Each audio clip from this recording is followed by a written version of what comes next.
we're doing UCLA.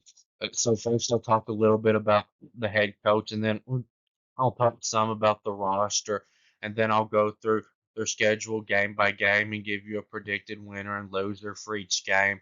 So head coach Deshaun Foster enters his first season as the head coach of UCLA and his first season as a head coach. And he played football for UCLA as a running back and played in the NFL for a long time, and he's been UCLA's running backs coach these past 7 seasons. So he's very familiar with the program. But recruiting this year for UCLA was really bad. They had the 90th ranked recruiting class. So now, moving on to the roster part, starting on the offensive side, at quarterback, they'll be starting Ethan Garbers, who started 7 games for them last season, and he's a four-star quarterback, but only had in those 7 games 1,123 yards, but he did complete 66.9% of his passes, which was good. And he had a decent yards per throw average at 7.7, and he threw 11 touchdown passes. And then at wide receiver, they returned their top two. They returned Logan Loya, who had last season 655 and 5 touchdowns on 59 catches, averaging 11.1 a catch. And then they also have J. Michael Sturdivant, who had 597 and 4 touchdowns on 36 catches, averaging a really impressive 16.6 a catch last season. And then at running back, they're in pretty good shape. They've got coming back TJ Harden, who will probably be the starting running back, who had last year 827 and 8 touchdowns on 156 carries, averaging 5.3 a carry, and had 2 games of over 100 rushing yards. And they bring in a transfer running back from Michigan State, Jalen Berger, who was their starting running back in 2022 and had 683 and 6 touchdowns on 148 carries, averaging 4.6 a carry. He'll be the backup running back most likely. And then on the offensive line, I think they'll be okay, but not great. They've got 3 starters coming back, and they bring in 4 transfers. The best one probably being a tackle from Houston, Ruben Yanuji, who has started 21 college games and played in 28 college games, and in that has only allowed 8 sacks and 49 total pressures. And they also bring in a transfer tackle from Notre Dame, Michael Carmody, who is a 4-star recruit and has played in 12 college games and made 2 college starts. I'm sure he'll help them out some too. So their offense, I don't think will be good, but I don't think it'll be terrible. And moving on to the defensive side, they're clearly going to take a step back here. They lose that really good coordinator, who I think did an amazing job for them last year defensively, and could be an even bigger loss for the team than head coach Chip Kelly was. They do lose a lot of players too, but I think the coordinator is a bigger loss because it's not like they had a bunch of 4 and 5 star athletes last year. So on the defensive line, they won't be as good. They do have 2 out of 4 starters coming back, but they weren't great players last year, and they lose that really good first round defensive lineman who was the best player probably on their defense last year. There's no replacement for him, but they do bring in 2 transfer defensive linemen that will probably be the other 2 starters this year. They bring in Jacob Busick from Navy, who barely played in 2023 because of an injury, but in 2022 had a pretty good year in 12 games, having 39 tackles and 6 sacks and 10 total pressures and 3 forced fumbles and a fumble recovery. And they bring in another transfer who comes from South Carolina but barely played for them last year. In 2022, he played for UAB and had a good year. His name is Drew Tazuma. He had that year 33 tackles, 5 sacks, 8 total pressures, 3 pass breakups, and a forced fumble. And then at linebacker, I think they're going to be pretty good. They've got two good linebackers coming back. They've got Kane Madrano, who had last year 56 tackles, two sacks, six total pressures, two pass breakups, and a forced fumble.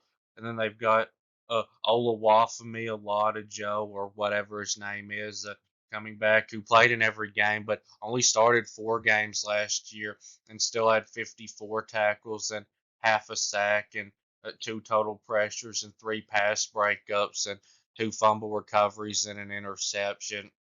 And they bring in a transfer linebacker from the FCS level, coming from Yale, Joseph Vaughn, who was really good at that level. In 10 games last year, he had 88 tackles and two sacks and three forced fumbles and three interceptions, one for a touchdown and two pass breakups. So I'm sure he'll help them out. And then in the secondary, they won't be as good. They lose a lot of defensive backs that were good last season. They only have one starting player in the secondary coming back, but they do bring in several transfer defensive backs. So they return at cornerback Jalen Davies, who's a pretty good player. He had last year 43 tackles and six pass breakups and an interception and a forced fumble. And then they also have a transfer quarterback coming in from Georgia Tech who is good.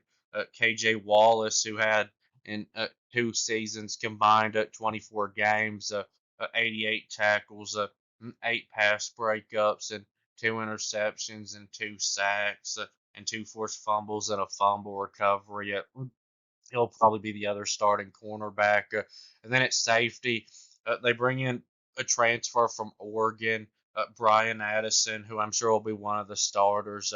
He's a 4-star recruit, and he's only started one college game, but played in 16 games in college, and has in that 41 tackles, five pass breakups, three interceptions, and a forced fumble. But I don't know who the other starting safety will be, and he might not be very good.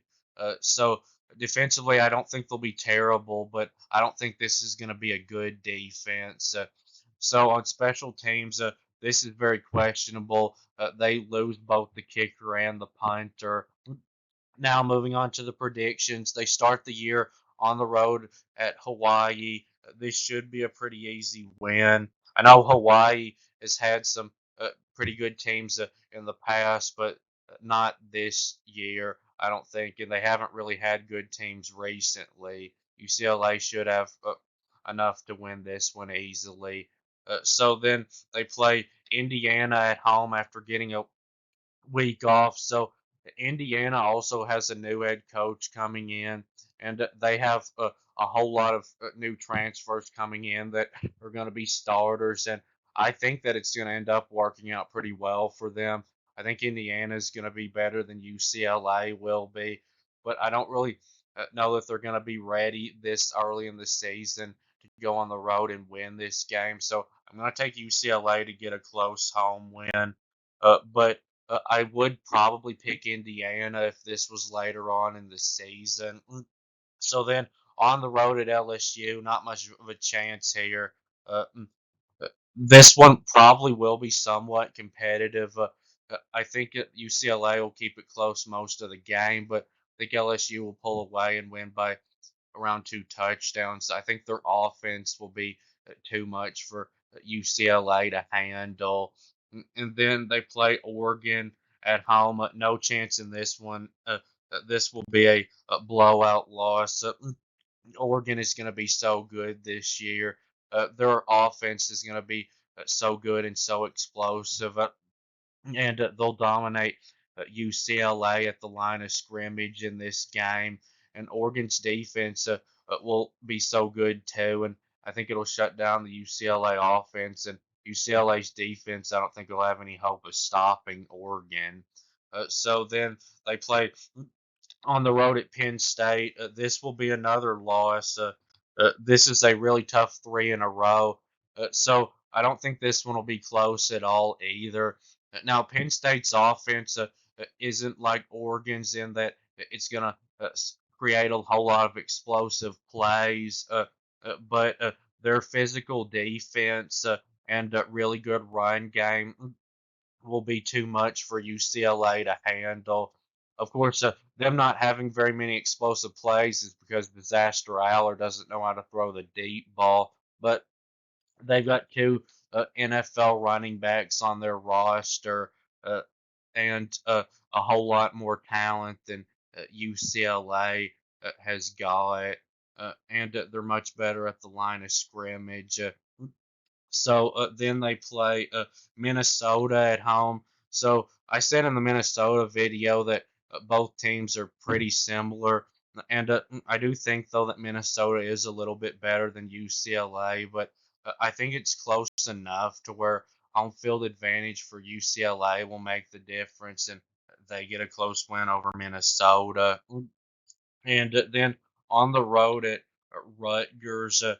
So I think that Rutgers offense will not be very good this year, and I think UCLA's defense will be good enough to stop Rutgers from scoring a lot in this game. But I think the defense for Rutgers will be the difference in this game. They're going to have a very good defense this year, and I think they'll stop UCLA from scoring much this in this game because UCLA's offense isn't going to be the type that is going to score much on really good defenses. So I think it'll be pretty close, but I'm going with Rutgers. So then they take a week off and play on the road at Nebraska. So I think this will be a pretty close game, but I think Nebraska is clearly the better team. They're better in the passing game with Dylan Raiola coming in at quarterback and the wide receivers that they have. And I'd probably give UCLA an advantage at running back, but Nebraska's better on the offensive line and the defensive line too, and the rest of their defense is very solid. So I think Nebraska wins this game by around a touchdown. And then they play Iowa at home. So this will be a close one. It'll be low scoring. I think UCLA's defense will still be good enough to stop Iowa from scoring hardly anything in this game because you know how awful Iowa's offense is. But Iowa's defense is going to be one of the best in the country. All of their starters are going to play in the NFL on their defense, and UCLA won't score much either. But home field advantage for UCLA I think makes the difference, and they score just enough to win a really close one. So then they play on the road at Washington. Both teams are pretty similar. So at quarterback, I would give Washington an advantage with Will Rogers coming in. And then at wide receiver, though, I'd probably give UCLA an advantage, and probably at running back too. They've got a deeper running back unit than Washington does, and then Washington's offensive line is going to really struggle this year. UCLA probably has an advantage there too because they've got more experience.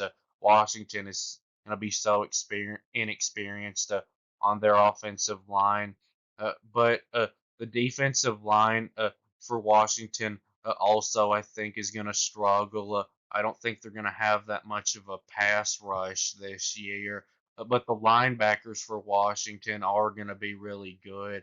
And UCLA, I think, will be able to run some in this game because of that weak Washington defensive line. But the linebackers for Washington, I think, will help them get some stops in this game against the run. And I like the cornerbacks at Washington, but I don't like their safeties. Uh, but I think that playing at home, Washington has enough to get this win in a really close one.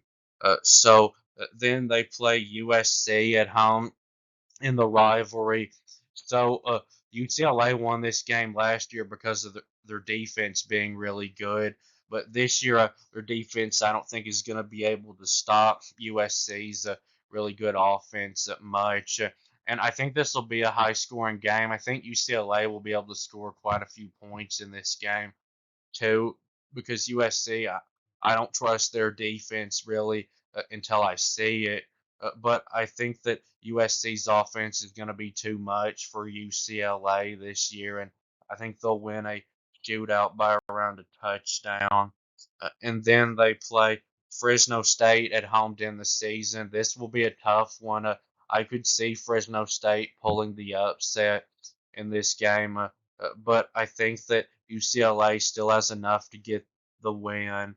Uh, then my final prediction for UCLA is 5-7 overall and 3-6 in the conference. I do think that they have a decent chance to get back to a bowl game. And if their schedule wasn't so tough, I think they would for sure be a bowl team because they're not a horrible team. They're just not very good. But I could also see their season going really bad. Like they could lose to Indiana and they could lose to Iowa and Minnesota and Fresno State. So it's possible they could even do as bad as 1-11. But I don't think there's much of a chance of them doing as well as last year when they went 7-5. I think probably 6-6 is the ceiling. But that will be it with this video. And please subscribe and thanks for watching. And I'll be back